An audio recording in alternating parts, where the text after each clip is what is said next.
আমি আকাশ অধিকারী বলছি। আমি হচ্ছে রিসেন্টলি ইন্ডিয়াতে অ্যাডমিশন নিয়েছি, কলকাতাতে, ব্রেনার ইউনিভার্সিটিতে, সিএসসি ডিপার্টমেন্টে।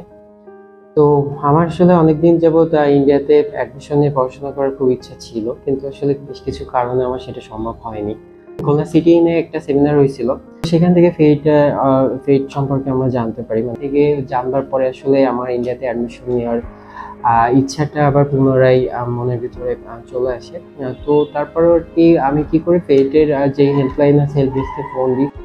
তখন ফেটে ফোন দেওয়ার পরে আমার শরীফুল স্যারের সাথে আমার কন্ট্যাক্ট হয়, এবং শরীফুল স্যার সাথে আমি আসলে ওই দেশে কোন ভার্সিটিতে পড়লে আমার ভালো হবে, বা কোন ভার্সিটিতে সিএসসির জন্য আমার আসলে অ্যাডমিশন নিলে ভালো হবে, সেটার জন্য তার সাথে কথা বলে পরামর্শ করি। তখন আর কি ওভারঅল সব ভার্সিটিগুলো দেখবার পরে আমার আসলে মনে হয় যে আসলে ব্রেনার ইউনিভার্সিটিটা বিএসসির জন্য বা সিএসসির জন্য খুব বেশি ভালো বা পারফেক্ট মনে হয়। তখন আমি আর কি ব্রেনার ইউনিভার্সিটিতে অ্যাডমিশন নেওয়ার জন্য ডিসাইড করি।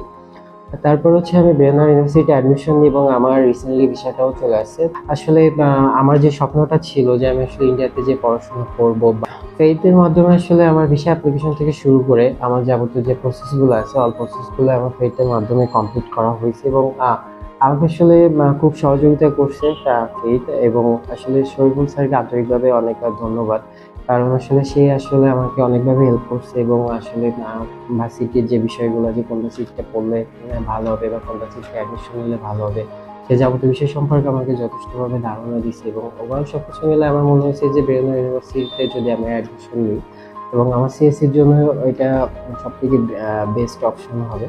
তো শরীফুল স্যারকে আন্তরিকভাবে অসংখ্য ধন্যবাদ, এবং ফেটকেও অসংখ্যভাবে ধন্যবাদ, কারণ তাদের সহযোগিতার মাধ্যমে আমার ভিসাটা পাইছি, এবং আমি ওই দেশে পড়াশোনা করার সুযোগটা পেয়েছি।